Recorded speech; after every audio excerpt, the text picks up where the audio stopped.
بسم اللہ الرحمن الرحیم۔ السلام علیکم۔ چلیں آج کی کہانی شروع کرتے ہیں۔ ایک بادشاہ اپنی ملکیت یعنی اپنے ملک کی سیر کو نکلا۔ وہ اپنی رعایا کی خبر لینا چاہتا تھا۔ دورے کے دوران اس کی نظر ایک ملنگ پر پڑی جو راستے میں بیٹھا تھا اور ایک دری اور ایک پرچ کے علاوہ اس کے پاس کچھ نہ تھا۔ بادشاہ نے مزید نوٹ کیا کہ اس پرچ میں بھی صرف چند چھولے پڑے تھے، پر وہ ملنگ مسکرا رہا تھا۔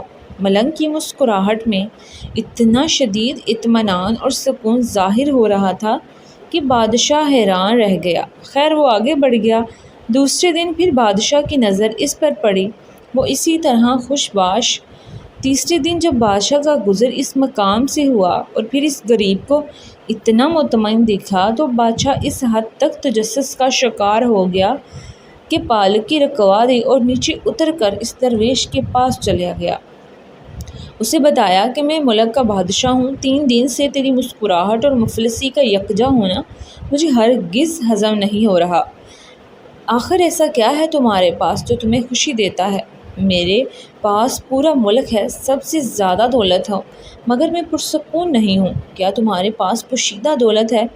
درویش نے نفی میں سر ہلایا۔ بادشاہ نے پوچھا، پھر کیا تمہارا خاندان ہے یا گھر والے جو تم سے نہایت رغبت رکھتے ہیں؟ درویش نے بولا، جی نہیں، میں بالکل تنہا ہوں، میرا کوئی نہیں، میرے پاس ان چھولوں کے سوا کھانے کو کچھ اور نہیں۔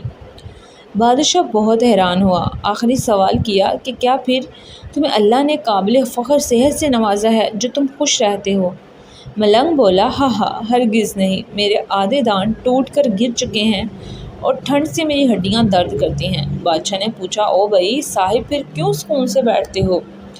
ملنگ بولا، اللہ پر یقین رکھو، اس پر توکل رکھو، اس نے تمہیں جس حالات میں اور جس بھی مشکل میں ڈالا اس کا فیصلہ وہ تمہاری نشوونما کے لیے ضروری ہے۔ اس کو پتہ ہے تمہارے اندر کیا کمی کوجی ہے جو تمہیں دور کرنے کی ضرورت ہے۔ وہ تمہیں اس آگ میں ڈال کر سونا بنائے گا۔ صبر و شکر اللہ کی رضا اور رضامندی ہے، ایسے سوچو اور اپنے حال کو تسلیم کرو۔ تمہیں کسی شے کی کمی کی محسوس نہیں ہوگی۔ رزق کس نے دینا ہے وہ دے گا۔ مجھے روز کے شعلے مل جاتے ہیں اور میں اسی حال میں خوش ہوں۔ اگر آپ کو یہ کہانی پسند آئی ہے تو میرے چینل کو سبسکرائب کریں اور ویڈیو کو لائک شیئر ضرور کریں۔